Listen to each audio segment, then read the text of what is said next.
p.m. And I am reconvening to open session and calling to order the regular Board of Education meeting for Indian Prairie School District 204 on Monday, February 6, 2023. Michelle, will you please call the roll? Ms. Donahue? Here. Ms. Jane? Here. Ms. Fosdick? Here. Ms. Grover? Mr. Rising? Ms. Deming? Present. And Mr. Karubas. Here. We have a quorum. Ms. Fosdick, will you lead us in the Pledge of Allegiance?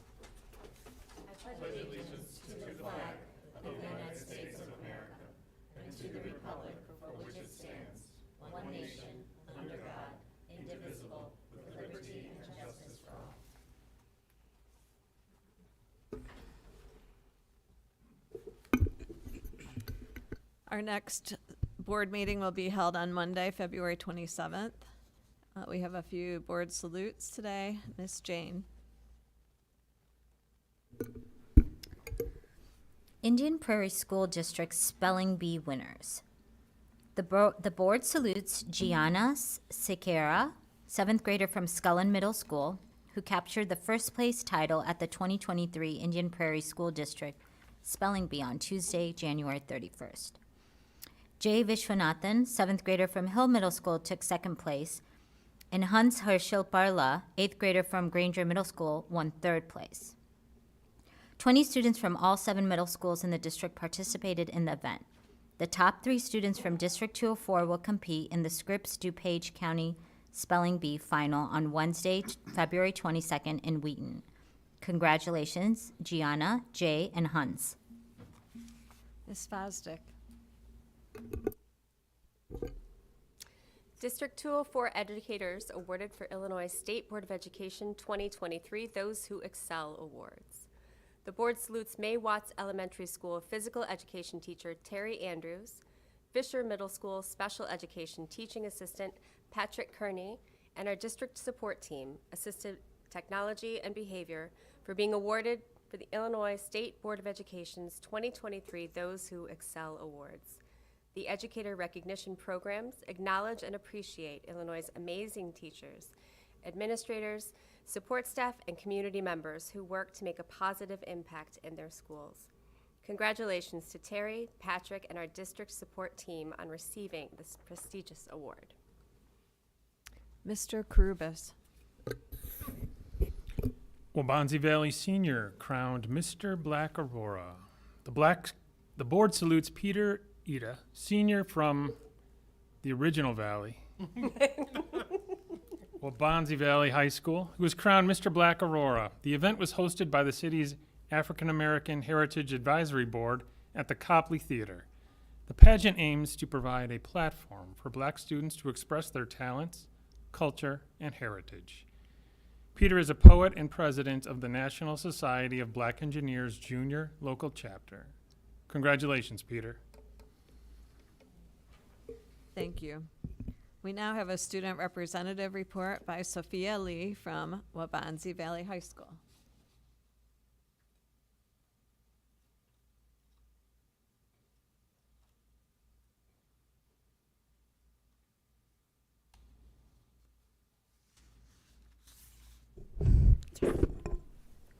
Hi, my name is Sophia Lee, and I am here today to represent Waubonsie Valley High School. As a warrior, I am proud to report that our Waubonsie community continues to provide many outstanding opportunities to our students. In regard to clubs and activities, our clubs and activities are lighting up the postseason. Speech competed this past Saturday in the sectional tournament. We'll be sending on more speechies this year than in the last 10 years. Scholastic Bowl team are DVC champions.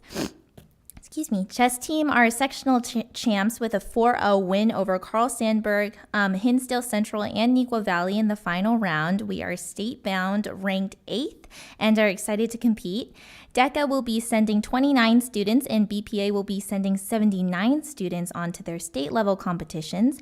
Model UN sent 28 students to their state competition, where they brought home top awards for our Black Student Association for our Black Student Association recognizes Black History Month with daily facts, events such as Green and Gold Table Talks and Professionals Day. This weekend is our winter play To See the Stars. The show includes a cast of 34 students and will show Thursday through Saturday, 7 p.m. each night. In terms of athletics, the Waubonsie Valley winter athletic seasons are slowly approaching the conclusion of their respective seasons. This past weekend, we saw two of our athletic teams competing in IHSA regionals. The WVHS girls bowling team made their way to Bolero in Romeoville to compete in the IHSA regionals. The team finished 7th, and senior Mackenzie Andrakak and junior Maya Zatlukal advanced to sectionals this upcoming weekend. Wrestling traveled over to Marmion over the weekend and competed very well at regionals. Girls basketball season is coming to an end this week prior to competing in the state tournament.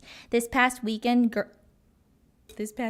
girls basketball defeated St. Francis High School by the score of 55-39, capturing their 20th win of the season, making their record 20-6 on the season. This is the girls basketball program's first 20-win season since the 2011 to 2012 school year. Boys basketball hosts Neuqua Valley on Friday, February 10th. Our boys basketball program is still in contention for the conference championship heading into Friday's game. Boys swim and dive competed in the DuPage Valley Conference Championships over the weekend and were crowned conference champions. In 2 weeks, the boys swim and dive team will have sectionals. They have high hopes in doing well in this meet as well. Our dance team seasons came to a conclusion by finishing 2nd at sectionals and advancing to state. At state, our dance team ended up getting 10th overall. The spring season is right around the corner, with the majority of teams beginning practice on February 27th. Girls and boys track and field have begun their indoor season. Currently, we have over 100 boys and 90 girls competing in both programs. We look forward to what the spring season has in store for all of our Warrior student athletes. Finally, moving on to academics, this past month, the Waubonsie Valley Guidance Department was recognized by ISAC for their work with the high level of FAFSA completion for our students. And coming up on Wednesday, February 22nd, we will recognize a record number of students, 295, as Indian Prairie Scholars. It's been a very successful year so far. That's all for Waubonsie Valley's board report. Thank you, and as always, go Warriors.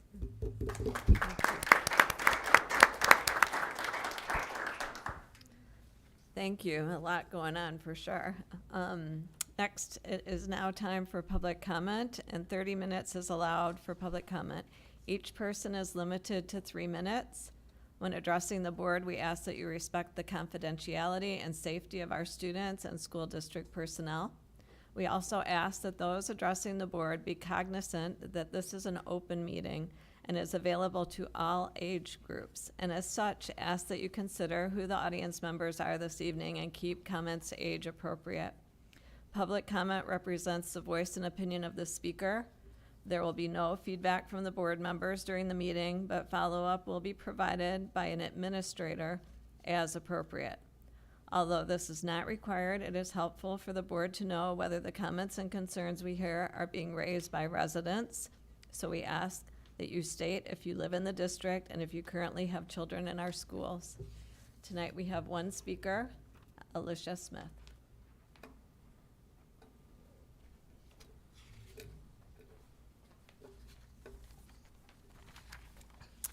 Good evening.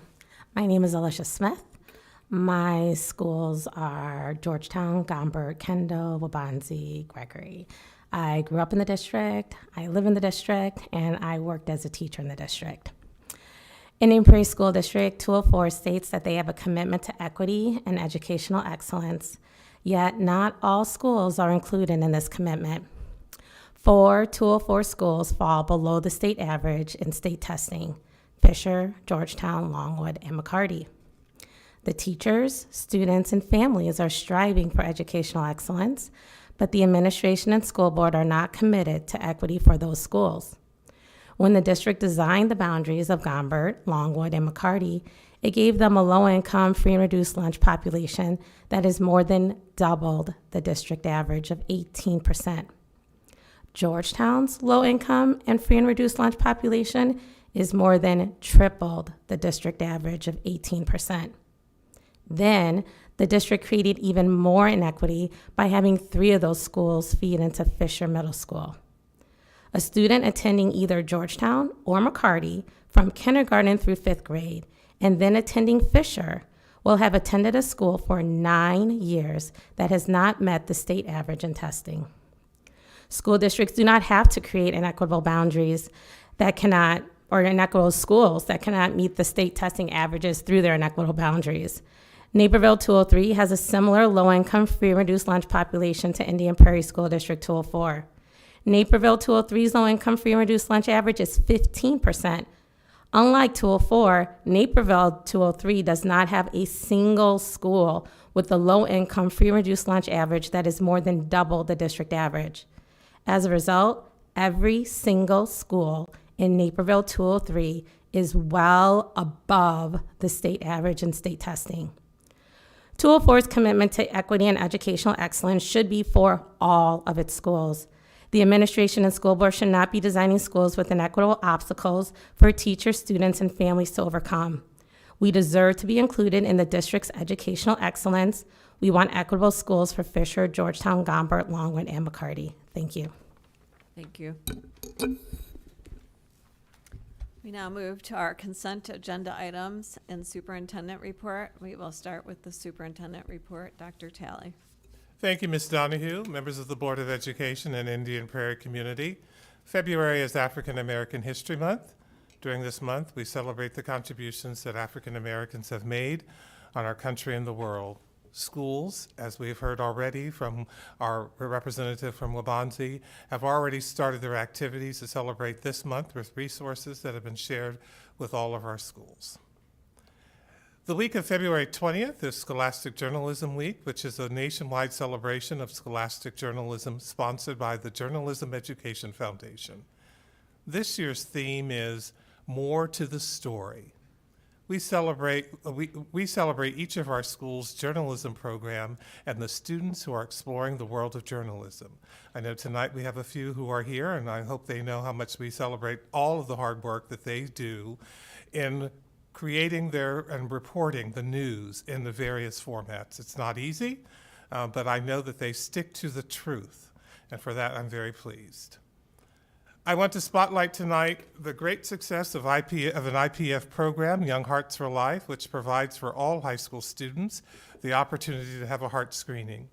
This program started more than a decade ago. Through IPF funding, we are able to bring in cardiac and healthcare trained specialists who conduct a heart screening for each child. Since 2009, more than 300 students have been referred for additional screenings based upon what was found at the screening at the school. This year, our screenings have already started. Last week at Neuqua Valley, more than 1,600 students were screened and 15 were flagged with previously undiagnosed heart abnormalities. Matia's screening is tomorrow, and Waubonsie's will be on April 25th. These screenings would not be possible without the funding from IPEF. IPF will have its second annual Inspire event on March 10th. This event allows IPF to both celebrate our community and also raise funds for such programs as Young Heart for Life, our Fine Arts Festival, and other programs that I know all of us enjoy. Students will perform at the event, and there will be a silent auction that will include student artwork. I am very pleased to say in my office I have an art piece created by a 4th grade student that was part of the silent auction last year. And every time I look at it, I think about that young lady who created that artwork. Please consider attending the event in support of IPEF. And finally, starting later this month through the end of March, IPSD, in conjunction with Kids Matter, Collaboration Youth Team, and the Downtown Naperville Alliance will start a community kindness campaign. This campaign will involve our district and District 203, where all of us are looking for acts of kindness or doing acts of kindness. Information will be shared with students and the PTAs, and information is also on display at the Naperville Library. Ms. Donahue, back to you. Thank you. I now need a consent motion for our consent agenda items D through K. I make a motion to approve consent agenda items D through K as presented. Any discussion? Michelle, will you please call the roll? Ms. Deming, Aye. Ms. Grover, Mr. Carubus, Yes. Ms. Donahue, Yes, Ms. Jane, Yes. and Ms. Fosdick. Yes. the motion passes. Next, we move to our action items. I need a motion and a second to approve the Spanish 1 curriculum and resource as presented. I move that the Board of Education approves the Spanish 1 curriculum and resource as presented. I second. Is there any discussion? Michelle, will you call the roll? All right. Sorry. Ms. Grover, Yes. Ms. Jane, Yes. Ms. Fosdick, Yes. Ms. Donahue, Yes, Ms. Deming, Aye. and Mr. Carubus. Yes. the motion passes. I need a motion and a second to approve the 2022-2023 first semester gifts and donation report as presented. I move to approve the 2022-2023 gifts and donations report of the first semester as presented. I Second. second. Sorry. Susan, second. Any discussion? Just want to make a comment. Yes, you can make a No, comment. I was deferring to you to make Oh, it. I would like, yeah, I mean, I would like to recognize how generous our community is, our families in our schools. It is really phenomenal to look at that report and see the generous gifts that are provided to our schools and support a variety of activities to help our students. So we are really blessed to be in a community that is so caring for our schools. So, any other comments? Yeah, Echo the sentiment. yeah. All right, Michelle, will you please call the roll? Ms. Jane, Yes. Ms. Deming, Aye. Mr. Carubus, Yes. Ms. Grover, Yes. Ms. Donahue, Yes, and Ms. Fosdick. Yes. the motion passes, and with our gratitude, thank you. I now need a motion and a second to approve the 2024-2025 school calendar as presented. I move that the Board of Education approve the 2024-2025 school calendar as presented. I second. Any discussion? Okay, Michelle, will you please call the roll? Ms. Fosdick, Yes. Ms. Jane, Yes. Mr. Carubus, Yes. Ms. Donahue, Yes, Ms. Deming, Aye. and Ms. Grover. the motion passes. All right, we're just moving through our agenda tonight. We will now have a presentation from Dr. Tara Bell and Mr. Lance Fuhrer and Ms. Sharon Ruff regarding Indian Prairie Cares.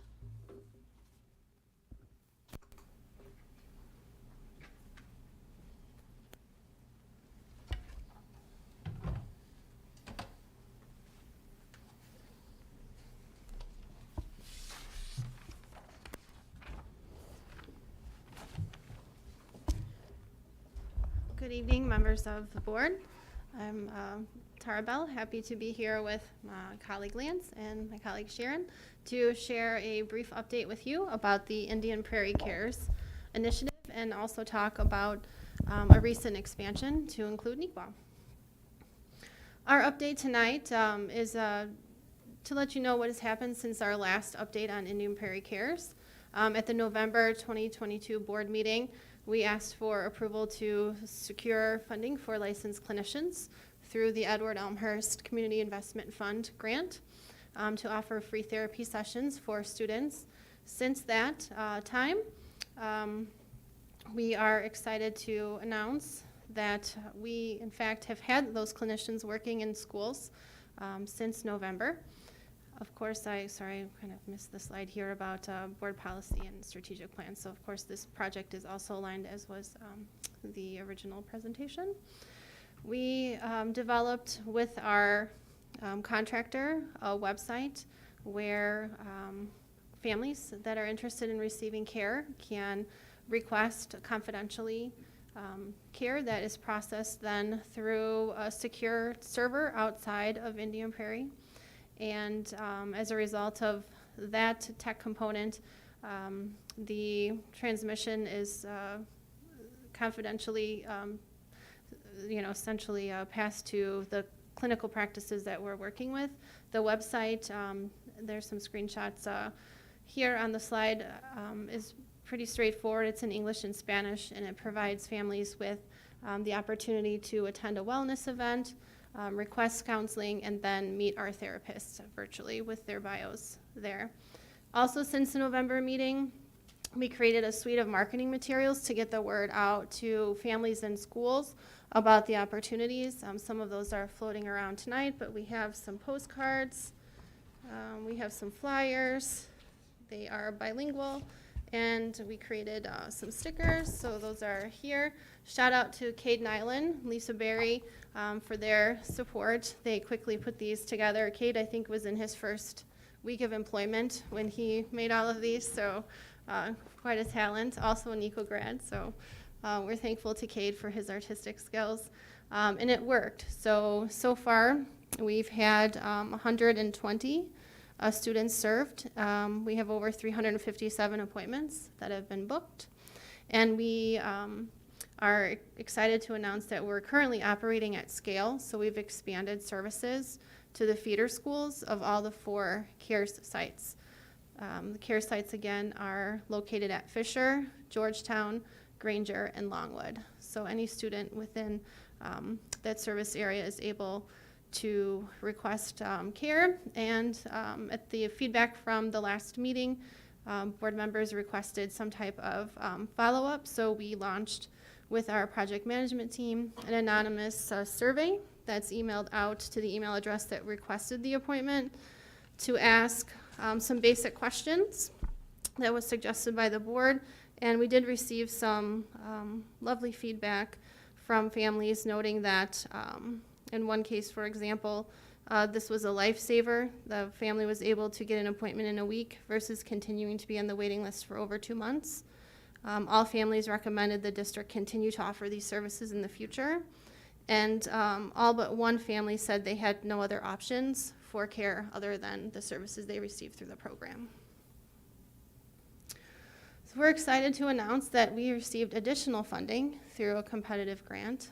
So through the Illinois Department of Public Health, the district has secured an additional $500,000 to provide services for mental health in our schools.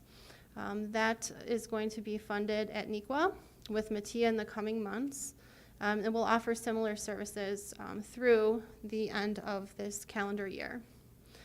So what that looks like in the first round here is called the Illinois Department of Public Health Mental Health Training and Resource Expansion Cycle 1 grant. We turned that in November. We received $250,000 for that to be used at NEQA to establish the sites we'll talk about later this evening. That funding ends 6/30, so it's just through the end of this fiscal year.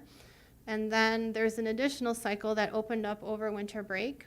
So we turned that in as well and are excited to announce that that was also funded for $250,000, which will allow NEQA to have a semester 2 in the fall. Semester 1 of the fall, and then Mattia to begin within the next month or so, we hope, by the time the state procurement process is complete, and end as well on 12/31. Waubonsie is of note. We wanted to note that Waubonsie does have access to the CARES clinics at Georgetown and Fisher. I am aware that Dr. Howard spoke with Mr. Stitt prior to winter break, prior to submission of the Cycle 2 grant, and I also spoke with him this evening to ensure that there are no unmet needs that he's aware of at his school. And he commented actually that one of his social workers is the site supervisor at Fisher, so they are very aware of the services, and they have not had a need that they're aware of at this point to establish their own site. So this brings our total in the past 12 months to competitive grants for on-site therapy to $1 million. It's all competitive, so it's very exciting we were awarded that. And that brings our total active competitive grants for mental health up to $1.647 million. So that's combined with the Peace of Mind grant that my colleague Don Forkner and Candy Michelle are leading at all buildings across the district. So the next chapter then for our CARES grant then is what NICO colleagues have named the Wildcat Wellness. So in alignment with the IPS CARES grant and the services that are occurring in all of our other 4 schools that are serving as sites for CARES, Wildcat Wellness will offer free counseling after school.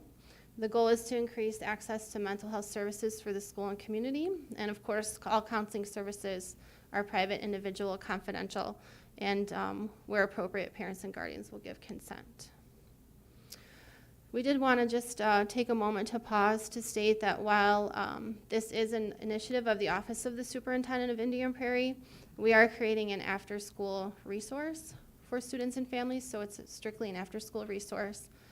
We again have engaged in very lengthy discussions with district council. Our district legal counsel has been extremely helpful. We talk to her several times a week, and we're very thankful for her expertise and guidance throughout this process. This grant was a little bit different because it's public funded, so there were some nuances and some laws that were applicable to that. So that's all reflected within the contracts that you just recently approved.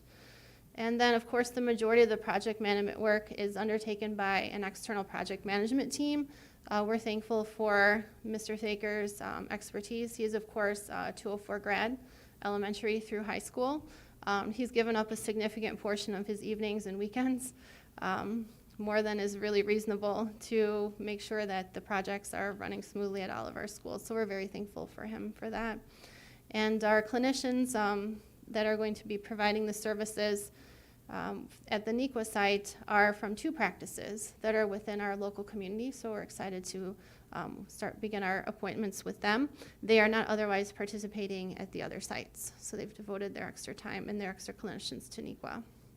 And again, scheduling of appointments and follow-up on referrals is within the scope of the project management team, so just as our district and our district staff are not aware of who's seeking services through IPSD CARES at the other 4 sites, this will also be the case with NEQA. All right, so I'd like to turn it over now to Lance and Sharon. Hi, everyone. Good evening. So just a little bit about our school. We are a 2-building campus, so a busy, busy, busy place. But we have some outstanding people that already work with many of our students. But what we wanted to make sure is that Wildcat Wellness was a great complement to the many things there. So 4 social workers, 3 psychologists, and 12 guidance counselors. Work consistently with our students on a daily basis, but sometimes those needs extend beyond the school day, and we want to involve families when we can. That's a goal that we have moving down the road. I'll let Sharon just talk a little bit about why this need is growing and why we see the need to have a program like this. Good evening. So our purpose really was to provide comprehensive wellness program and really to have accessible therapy for our Nico Valley families. When speaking with our 4 outstanding social workers, 70% of their day is dealing with mental health with our students. And they realize that students that are in need are getting younger. So we're seeing a lot of mental health issues that are starting really freshman year at the freshman campus. And they're really becoming more serious. So in addition to anxiety and depression, students are being diagnosed as bipolar as well at young ages now, even pre-pandemic. And so these situations are way more complex and unique, and so that's why we felt it was necessary to have here at NEQA. So there are 4 goals that we've kind of set. One is we wanted to make sure this was integrated well into existing programming that we have so that we could adequately support what we needed to do sort of on our end. We felt like we also could grow in the number of spaces at our school that could be used for services like this that would really help students. I think we've all heard of just different calming rooms and Zen dens. Those take on a little different flavor at the high school, and we're excited about what we're able to do for students to create some really mixed-use spaces for a lot of different needs. You know, cost can always be a barrier for anyone, and when we can offer it at no cost, you know, as Tara said before about families saying, I could not have done this, and we anticipate that we're going to receive some of that same feedback. I've really enjoyed working with our community partners, whether it be our providers or referral GPS, who is sort of a management team. Just their insights into how programs like this work greatly help us in the work that we do on a daily basis with students. And lastly, anytime we can get families into our building and we can be a resource for them outside of the curriculum and teaching and learning that we provide for students, that really adds a ton of value. And so that level of collaboration was super important to us to make sure that was a part of what we were doing. So when thinking about logistics, we thought to ourselves, how do we remove our barriers, right? And so we thought of our financial, transportation, our timing and scheduling, that all makes sense. It being a free resource is perfect for our families. Transportation, our building, they attend the school there. The family knows the school, they're comfortable there. As far as timing, during a Wednesday after school, that made sense to us, and scheduling as well for the students. We'll go into more about as far as the sessions, but as you see right there, there's 45-minute sessions, and they start on Wednesdays. The first session is at 2:30, the last one ends at 8:30, and we have a bonus as far as having the same 4 clinicians serving NEQA each week. So that gets a relationship with the families and with the students as well. Students are also able to access at least 8 weeks of no-cost treatment. So this, again, is a total bonus for our families.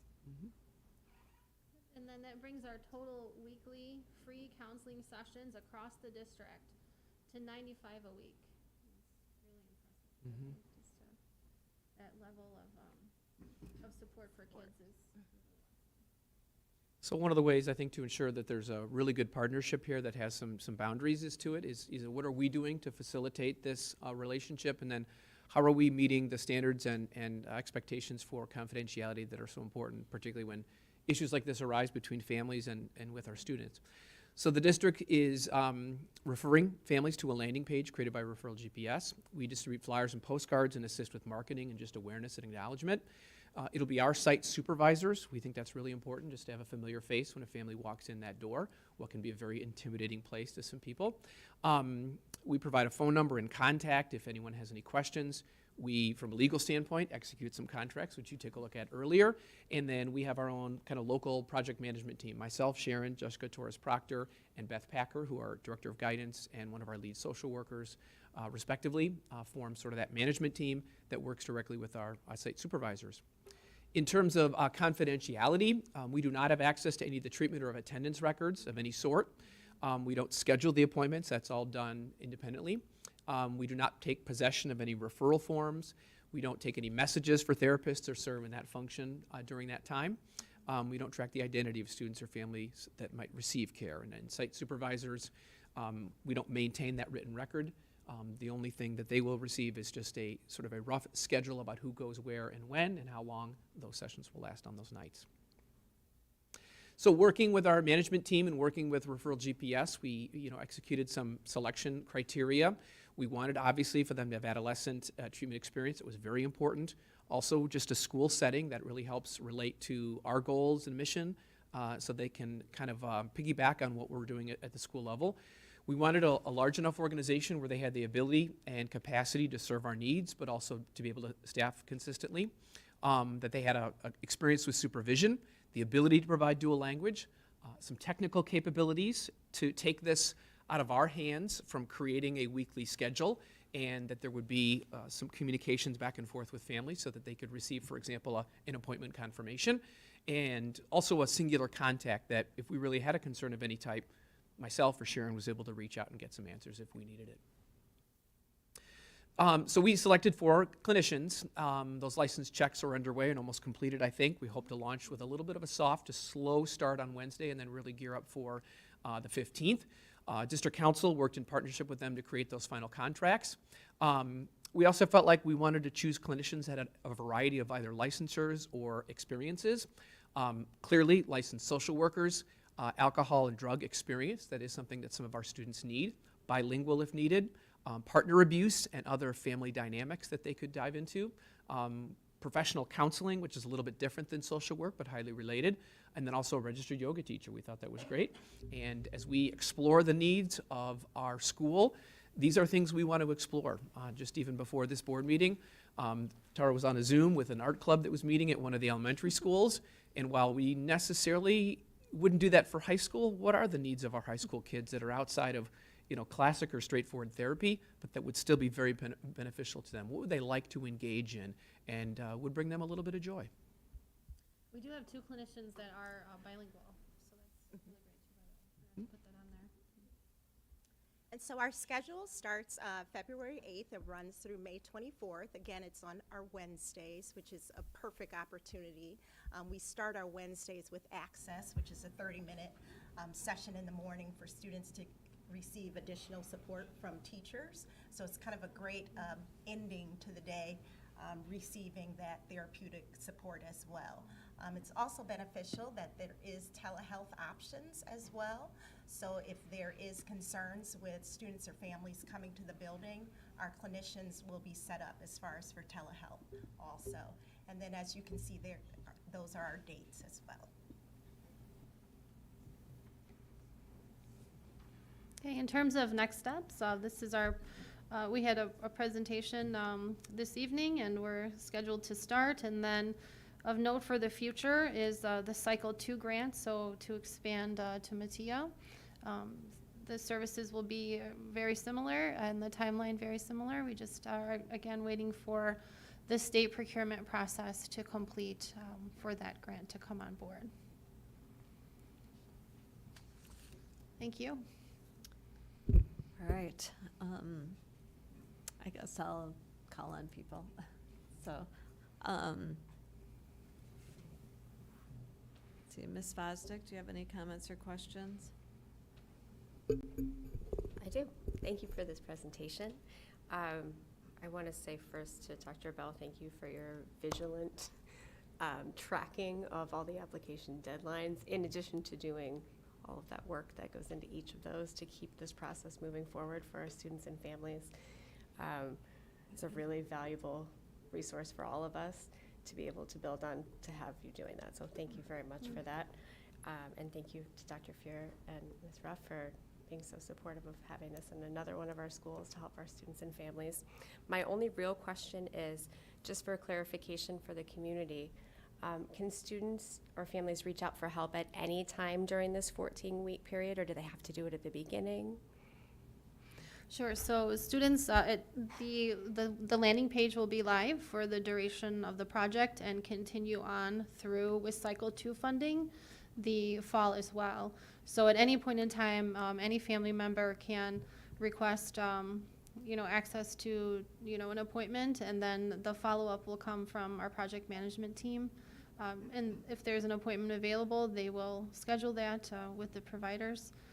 Otherwise, we are maintaining a wait list, although with bringing another clinician on at the other care sites soon with the approval of your contract, the contracts we had this evening, that wait list will be gone. So we are working on that.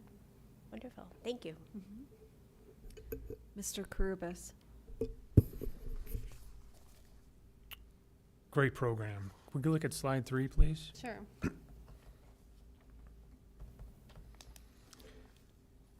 I just want to comment that, and I know you don't want to busy up a slide or anything, but this program really hits on other priorities as well, with the priority 4, optimization of resources and operations, and priority 3, engaging with the community by partnering with Edward. So you mentioned a lot of these things, but I think it is important when we look back at our plan to say, this program isn't just hitting one area, we're hitting multiple areas. So I think that's kudos to the program.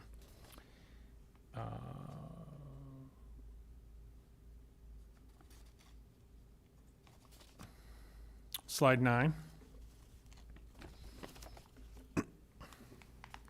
This slide made me reflect on why we don't have Edward in our building. Why don't we have a Linden Oaks office in our building?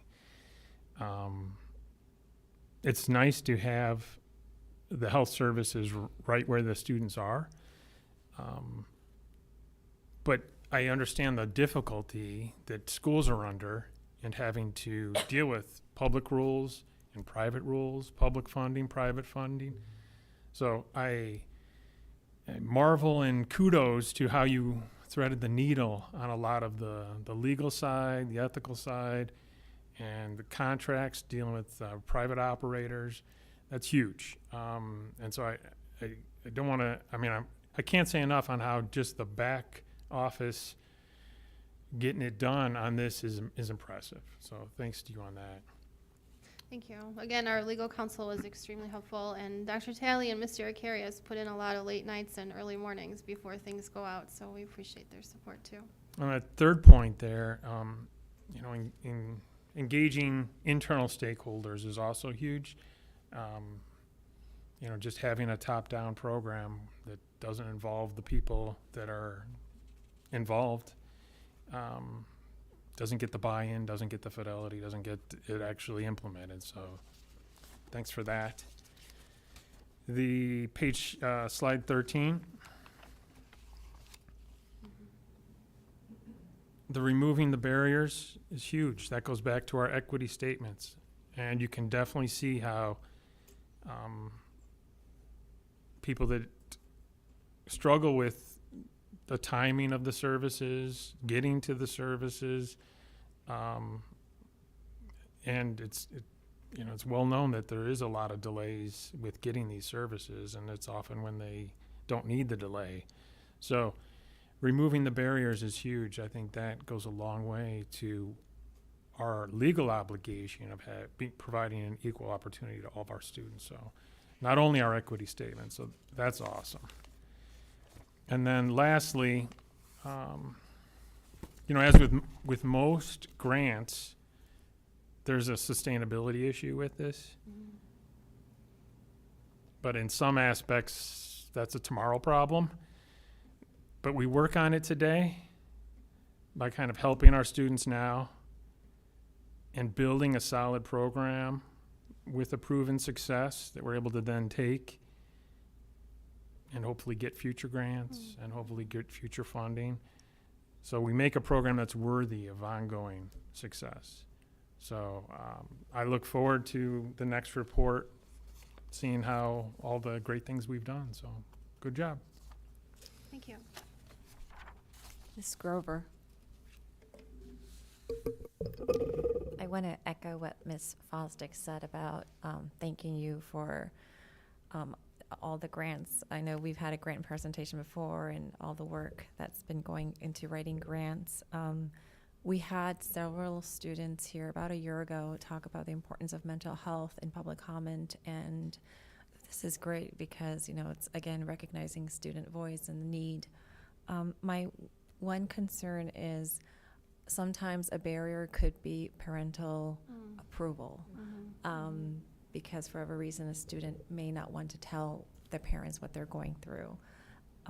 And, since the grant, since it's till December 2023, I know at the beginning of the school year, we do registration. So I was thinking if we can have a form that at the beginning of the year says, if your student would like to have therapy, of course, there's legality, all that wording would have to be proper, but because this way, if they want it now, the parent would know it's for now and what their kid, but if it's at the beginning of the school year, any time that they need it, it's just a thought that crossed my mind. Thank you. Thank you. Ms. Dumming. Thank you so much. To echo Board Member Grover, it certainly, as we saw this, it brought memories of having student voice and having it be heard and actually acted upon. I do have a couple of questions that I had actually shared with Superintendent Talley, and so Dr. Bell, probably a little bit more directed at you. And when we think about for me, when we think about equity and access, I did have. I'm happy that we're having this program at NEQA. We're going to move it over to Matea, and I know that we have the feeder schools at Waubonsie. As you go forward, I would just say when we're thinking about access and barriers, sometimes persons may not necessarily feel comfortable in saying, I need this. And so having it right at the high school for that type of access could be a barrier reduced. And so I would just say there could be families potentially at our other high school as well that could very much take advantage and could use the services. So to me, you might never know until that access is provided right there. Sure. So just a thought process and concern for that side of our district as well. You mean Waubonsie? Yes. Yes, okay, very good. Okay, thank you. Ms. Jane? I think so many of the points have already been stated, but I just want to emphasize what a tremendous job you all have done in seeking this extra funding and the amount of work that goes into getting that, and for it to happen relatively quickly, given how long it takes to put in an application and then receive the funding and then to actually put that into place. So congratulations and thank you for that. Can you clarify for me again, can anybody come and seek these services? Are students and their families invited to the program? Do you have some sort of recommendation process from school officials how does that process look? Sure. So to begin, the first part of the question, NEQA was the subject of this grant because when we applied for the Edward Elmhurst funding, we focused resources exclusively on the sites that had the highest number of low-income families. And when that announcement went out that we received funding, Lance called and said, I would love to have a site here. Can I host a site? And we said, unfortunately, because of the, sort of the health equity components that we included in the Edward Elmhurst grant initiative, we are, restricting to particular schools and then the feeders eventually when we are operating at scale. And we said to him, but we'll see if we can find some other funding because he expressed that there was definitely a need at NEQA. When this grant opportunity opened in the fall, we submitted for NEQA, and then when the additional funding opened up over winter break, we submitted for NEQA and the other high school. So in terms of what the school process is like, I know that my colleague Dawn Forkner, social emotional learning coordinator, and Tara Fowler have developed a system that they used within our office here to reach out to social workers and guidance teams at the other buildings to share with them the flyers. We have flyers and stickers and all sorts of things to share. We've had meetings with them. And then specifically, I know NEQA has a couple of folks that are working on coordinating internally that referral process. Would either one of you like to speak to that? We work with our class house, and so that's comprised with 3 counselors, a dean, and a social worker. So they meet weekly and discuss various situations regarding students in need. And so we already have a list in each class house of who we would reach out to as far as with their families. Okay. And is there a limit to how many sessions they could have, like a student and their families? It's at 8, correct? Okay. It's 8. There have been some cases where a clinician has, approached our project management team to get permission to go over 8, either because the family does not have the resources to continue on or because of the severity of the case. So in that circumstance, the practices have not necessarily discharged if the student was still in need. Okay. Thank you so much. So I think everybody has commented on how important this program is and how grateful we are for having $1.6 million worth of funding to provide mental health support to our students for free. I know Mr. Krubis talked about removing barriers. Another barrier that was important to see on your list was the language one, which, you know, many of our Spanish-speaking or other language, I mean, it's super helpful to have someone that can communicate to the families in their own language. While I was sitting here, I was thinking, does the Gail McKenzie students, do they have access to the program, or how does that work for those students? They still have a homeschool. and Okay, so it's based on their home school, Correct, so, yeah. okay, even if they're located at, okay. Correct. Yeah, it just struck me while I was thinking. I really like the idea of yoga. I'm someone that goes to yoga at least 3 times a week, and I feel that it's extremely helpful and something unique to, I mean, I know they probably have it in gym and stuff sometimes, but it's nothing like having a professional person there to kind of, you know, lead you through kind of a calming session. So it was a surprise when I saw that, and I thought a creative add to the programming you're trying to do to help the high school students. So kudos to all of you, and thank you so much. It's a huge resource. Yeah. I just want to add just a couple of things. Earlier today, Dr. Bell, Don Faulkner, and we were being interviewed for an article about our mental health clinics. And I appreciate something that Dr. Bell said. This is an opportunity to help reduce the stigma associated with mental health support. And we really believe that this is a great opportunity for our school system to support our children and our families and what they're trying to do. To Mr. Carubas's comment about funding,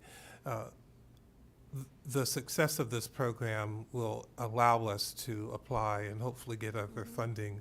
We did try one funding source with the federal government, but we didn't make it, but we got great feedback about what we could do differently.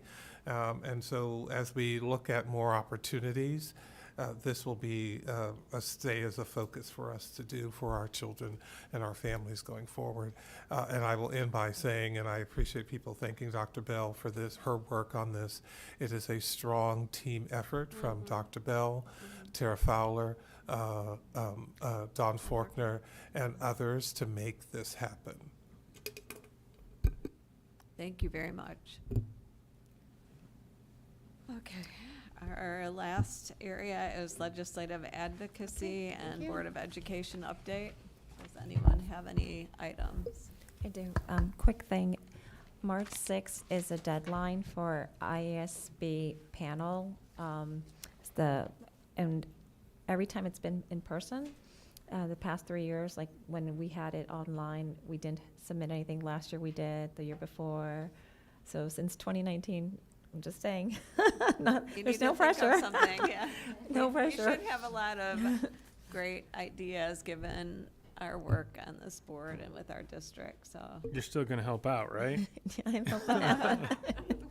So, Awesome. yeah, so March 6th is the deadline. So if anybody has any ideas or wants to brainstorm, you know, you can shoot me an email. The other thing is April is when it starts the process for resolutions and position statements. So that process starts in April, but a month before that, we got to submit the proposal if we want to do one. Yeah, thank you. All right, with that, I have nothing to add in this section. There is a LEN meeting next Friday, a week from Friday. So, so with that, I need a motion to adjourn. Motion to adjourn. Is there all in favor? Yes. We are adjourned.